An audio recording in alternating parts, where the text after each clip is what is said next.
નમસ્કાર વિદ્યાર્થી મિત્રો, સ્ટાન્ડર્ડ 12 ઇંગ્લિશ સેકન્ડ લેંગ્વેજના યુનિટ 5 રીડ 1 આન્સ નામના યુનિટમાં આપ સૌ વિદ્યાર્થીનું સ્વાગત છે.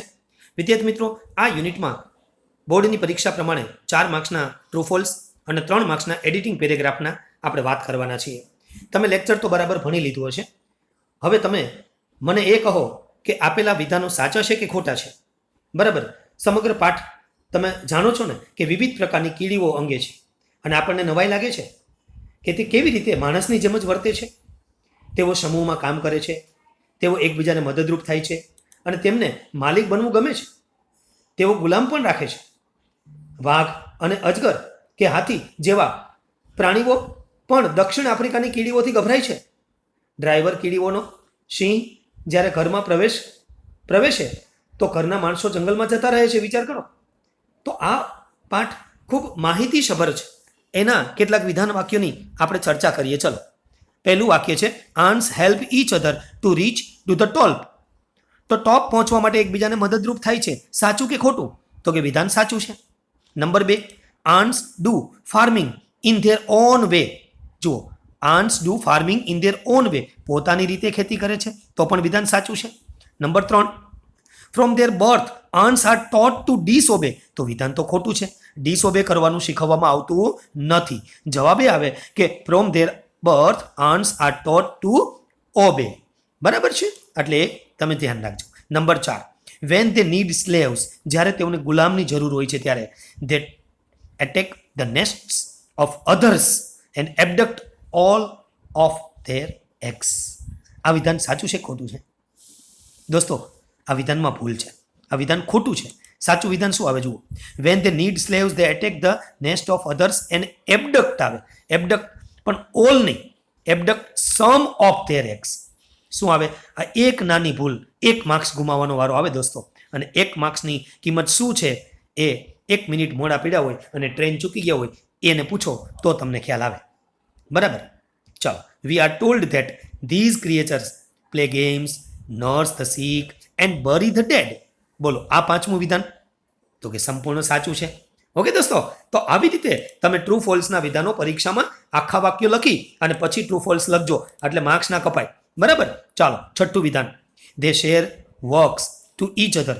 તેઓ એકબીજાને કામ શેર કરે છે, વેચે છે. Someone is allowed to be ઇન્ડોલન્ટ. તો કે ના, ઇન્ડોલન્ટ એટલે આળસુ. તો આળસુ તો કોઈને બનવા દેતા નથી, એટલે વિધાન ખોટું છે. તો શું આવે? તો કે તે share works to each other બરાબર છે, પણ નો one is allowed to be ઇન્ડોલન્ટ. આ તમે યાદ રાખજો, નો વન ઇઝ અલાઉડ. એક પણને આળસુ બેસી રહેવા માટે પરમિશન મળતી નથી. ચાલો, 7 number, but they helped others two reach to the ટોપ. તેઓએ ટોપ સુધી પહોંચવા માટે બધાને મદદ કરી. યસ, વિધાન સાચું છે. ચાલો, 8મું, ડ્રાઈવર અન્સ ઈટ સ્મોલ ઇન્સેક્ટ્સ. બોલો, ડ્રાઈવર અંશથી નાના ઇન્સેક્ટને ખાય છે? તો કે ના રે. કેવા? તો કે યુઝ એનિમલ્સ, એ તો મોટા એનિમલને ખાય છે. ચાલો, 9 નંબર જુઓ તો, ants play games, nurse the sick and bury the dead. બોલો, આ સાચું છે? હે, એ ગેમ રમે છે અને બીમારની સારવાર કરે છે, હે, અને મરેલાઓને દફનાવે છે, દાટે છે. તો કે વિધાન તો સાચું છે. ચાલો, નંબર 10 જુઓ તો, when these creatures enter in their house, the people living in it flee, એટલે ભાગી જવું, નાસી જવું, flee into the forest and stay there until they have passed. વિચાર કરો, આ સાચું છે? યસ, વિધાન સાચું છે. કારણ કે આફ્રિકાના લોકો એટલા બધા ગભરાઈ જાય કે એને ભાગવું જ પડે. આ તો શું છે, આંધળી કીડીઓ ભાઈ, ગમે એને ખાઈ જાય. બરાબર, એટલે ફરજિયાત ભાગવું પડે દોસ્તો. ચલો, હવે આપણે 11મું વાક્ય જોઈ લઈએ. બરાબર, તો જુઓ, 11 સેન્ટેન્સ સાચું છે ખોટું છે મને કયો. ચાલો. We all have the same earth. આ એક પોયમ છે, નો મેન આર અર્થ. તમે પોયમ તો બરાબર ભણી ગયા છો ને કે નો મેન આર ફોરેન. જેમ્સ કિર્કપ દ્વારા લખાયેલું, કોઈ માણસ પરદેશી નથી. તો આ વિધાનો સાચા છે ખોટા? આ કાવ્યમાં કવિ જણાવે છે કે અહીં કોઈ જ નવો, અજાણ્યો કે પરદેશી નથી. કોઈ જ દેશ જુદો કે પારકો નથી. બધા એક જ ભૂમિ ઉપર જીવે છે. હવા, સૂર્યપ્રકાશ, પાણી બધાને માટે સમાન છે. બધા જ દેશના લોકો સરખી જ મહેનત કરે છે. તેમની આંખો આપણા જેવી જ છે. પ્રેમથી બધાના હૃદય જીતી શકાય છે. બધા જ જાણે છે કે બધી જ ભૂમિ પર જીવન સમાન છે. તો આ વિધાન સાચા છે કે ખોટા? We all have the same earth. બોલો, we all have the same earth. વિધાન નંબર 11 તો સાચું છે. વિધાન number 12, we all the people of the world are one. દુનિયામાં આપણે એક જ છીએ, વસુદેવ કુટુંબકમ. વિધાન સાચું કે ખોટું? તો કે સાચું. Number 13, V always fight with hour enemy. Enemy સાથે આપણે હંમેશા ફાઇટ કરવી જોઈએ. હે? તો કે ના, વિધાન ખોટું છે. We always fight with our brother. હે? ચાલો. We have similar eyes to see. આપણે આંખો સરખી છે, બધાને ભગવાને સરખી આંખો આપી છે. તો કે યસ. ચાલો 15 number, we people use arms and spoil the environment. હા, હેમિસ્ફિયર. આપણે આપણા પૃથ્વીના વાતાવરણને, ગોળાર્ધને, પર્યાવરણને બગાડીએ છીએ હે હથિયારોનો ઉપયોગ કરીને. તો વિધાન તો ખોટું છે. તો we people use arms and spoil the atmosphere. Environment નથી બગાડતા, હેમિસ્ફિયર નથી બગાડતા, એટમોસ્ફિયર બગાડીએ છીએ આપણે. આ નાનો શબ્દ છે પણ યાદ રાખજો, પરીક્ષામાં કામ લાગશે. નો કન્ટ્રી ઇઝ સ્ટ્રેન્જ. બોલો આ વિધાન? તો કે સાચું છે. ચાલો 17મું, નો પીપલ આર સ્ટ્રેન્જર્સ. બોલો આ? નો પીપલ આર સ્ટ્રેન્જર્સ. તો આ વિધાન પણ કેવું છે? સાચું છે. બરાબર. ચાલો હવે તમે આગળનું વિધાન મને કહો કે સાચું છે કે ખોટું છે.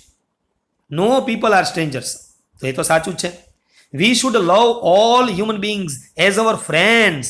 બોલો આપણે આપણા ફ્રેન્ડ તરીકે બધાને લવ કરવો જોઈએ? તો કે ના રે, ખોટું છે. તો we should love all human beings as our brothers. આપણે ભાઈઓની જેમ રહેવાનું છે, ભાઈચારાની ભાવનાની વાત છે. બરાબર, એટલે અહીંયા વિધાન આ રીતે આવશે. ચાલો 20 નંબરનું વિધાન કહી દો જી. All the people work with the same mind. એક જ માઇન્ડથી કામ કરે? તો કે ના રે. તો કે all the people work with the same hand. આપણે બધાને હાથ સરખા આપ્યા છે, કામ કરવાની શ્રમ, લેબર સરખો છે. તો માઇન્ડ નહીં પણ હેન્ડ. બરાબર. તો વિદ્યાર્થી મિત્રો, હવે આપણે આ યુનિટમાંથી કેટલાક એડિટિંગના પેરેગ્રાફની વાત કરવા જઈ રહ્યા છીએ. દોસ્તો, આ ચેનલમાં એપ્લિકેશન, એડિટિંગ, બરાબર, direct speech, voice, text book, grammar બધા જ વિડીયો છે. ફંક્શન્સના બહુ સરસ વિડીયો છે. તમને ગમે તો લાઈક કરજો, શેર કરજો અને બીજાને પણ મોકલજો. બરાબર ને? સબસ્ક્રાઇબ કરવાનું ભૂલતા નહીં દોસ્તો. ચલો પેરેગ્રાફ વાંચો. ક્લિપ, આર્ડસ, સ્ટીપ અને ડિફીટ. ચાલો જી. લાસ્ટ વીક અરુણિમા જુઓ, પાઠના શબ્દો જુદા છે અને અહીંયા સ્પેલિંગ પાઠના છે. આવી રીતે પૂછી શકાય. હા, ખાસ Arunima went to for mountaining. Mountaining was કેવું કામ છે? લ્યો કયો? તો કે આર્ડસ કામ છે, કઠિન કામ છે ભાઈ. આ ભાગ્યે જ આવડે કોઈને. જુઓ. હા, the sides of the pit were. કેવી છે ભાઈ સાઈડ? તો કે સ્ટીપ. એકદમ કરાર છે. બરાબર.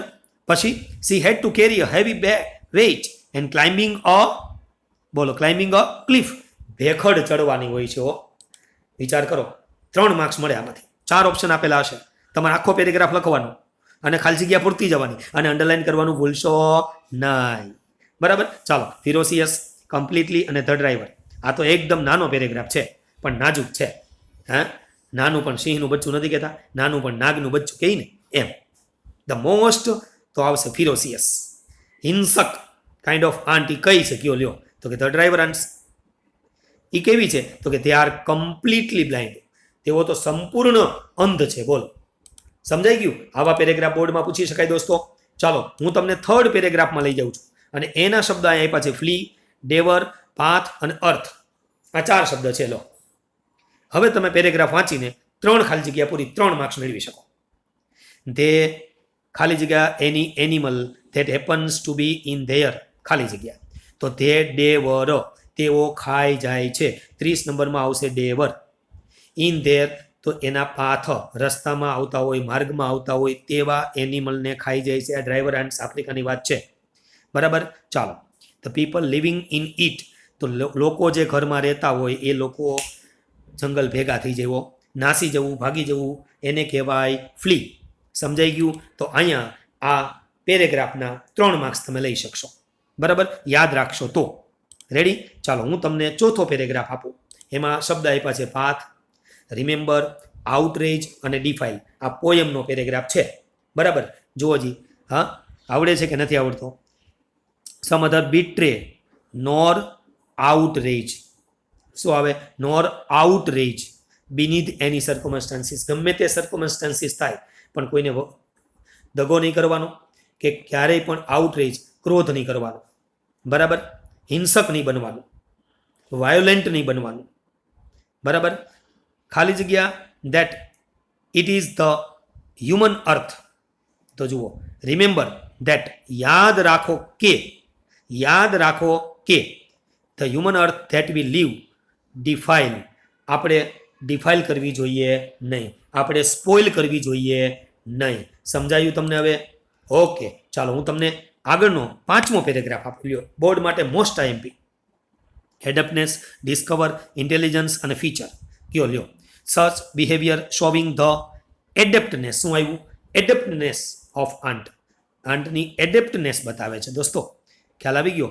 નાવ સાયન્સ હેઝ ડિસ્કવર્ડ, તો વિજ્ઞાનની શોધ થઈ છે. જુઓ, has discovered some things about ant life. Ant life વિશે ડિસ્કવર્ડ કર્યું છે. ઓકે દોસ્તો, અને પછી વાંચો આગળ. Is very close to human intelligence, કારણ કે માનવીય બુદ્ધિની સાથે મળતી આવતી હોય તેવી આ બુદ્ધિ છે. ચાલો, 6થો પેરેગ્રાફ તમે જાતે ટ્રાય કરો. ડઝ, ઇન્ડોલન્ટ, સોશિયલ અને નર્સ, આટલું આપેલું છે, વિચાર કરો. તો તે સી દેટ વન ઓફ, બરાબર છે, in the nest. Does it share, શું આવે? Does it share of the work and that no one is allowed to be indolent. કોઈને ઇન્ડોલન્ટ રહેવા દેવાતા નથી, લેઝી રહેવા દેવાતા નથી, બરાબર. હાઈલી ડેવલપ્ડ સોશિયલ સેન્સ, શું આવે? Social sense. 32 નંબરમાં શું આવે દોસ્તો? Social sense. તો તમે આવા કેટલાય વિડીયો આ ચેનલમાં છે, તમે એનો લાભ લેજો, અને ગમે તો લાઈક કરજો, શેર કરજો અને સબસ્ક્રાઈબ કરજો. તમારી બોર્ડની પરીક્ષામાં તમને જ્વલંત સફળતા મળે એ માટે હું શ્રી હરિના ચરણોમાં પ્રાર્થના કરું છું. તમને ખૂબ સારી સફળતા મળશે, તમારા સપનાઓ સાકાર થશે. તમે ખૂબ મહેનત કરજો. અંગ્રેજી વિષય સરળ વિષય છે દોસ્તો. જય હિન્દ, જય ભારત. ફરી મળીશું નવા વિડીયો સાથે.